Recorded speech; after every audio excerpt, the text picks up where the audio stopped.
నేటి సమాజంలో కొందరి జీవితాలు కాస్తో కూస్తో ఉత్తేజపరుస్తాయి.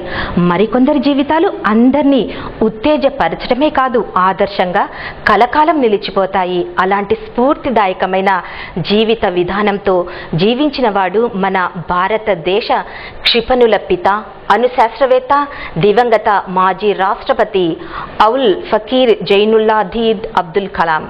ఆయన పుట్టినరోజు సందర్భంగా ఓ ప్రత్యేక కథనం మీకోసం. ఏపీజే అబ్దుల్ కలాం పూర్తి పేరు ఔల్ ఫకీర్ జైనుల్లాధీన్ అబ్దుల్ కలాం. మన దేశ 11వ రాష్ట్రపతి.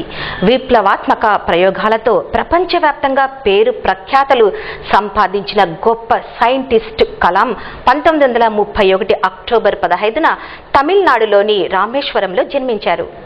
భౌతిక శాస్త్రం, ఏరోస్పేస్ ఇంజనీరింగ్ విద్యను అభ్యసించారు.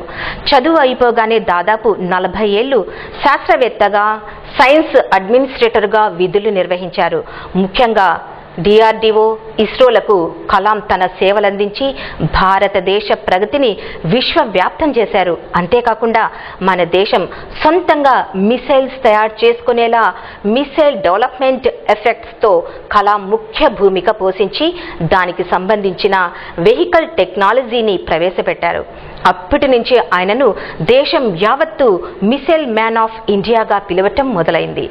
1998లో పోఖ్రాన్ 2 న్యూక్లియర్ పరీక్షల సమయంలో కలాం కీలక పాత్ర వహించారు. ఆ తర్వాత కలాం 2002లో రాజకీయాల్లోకి వచ్చారు. అప్పటి అధికార పార్టీ బీజేపీ, ప్రతిపక్షంలో ఉన్న కాంగ్రెస్ పార్టీల ఉమ్మడి మద్దతుతో భారతదేశానికి 11వ రాష్ట్రపతిగా నియమితులయ్యారు.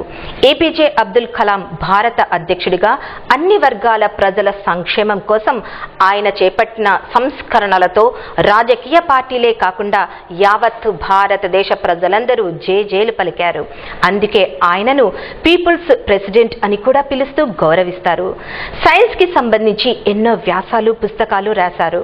పిల్లలకు పాఠాలు చెప్పడం అంటే కలాంకు అమితమైన ఇష్టం. చివరకు అలా పాఠం చెప్తూనే తుది శ్వాస విడిచారు.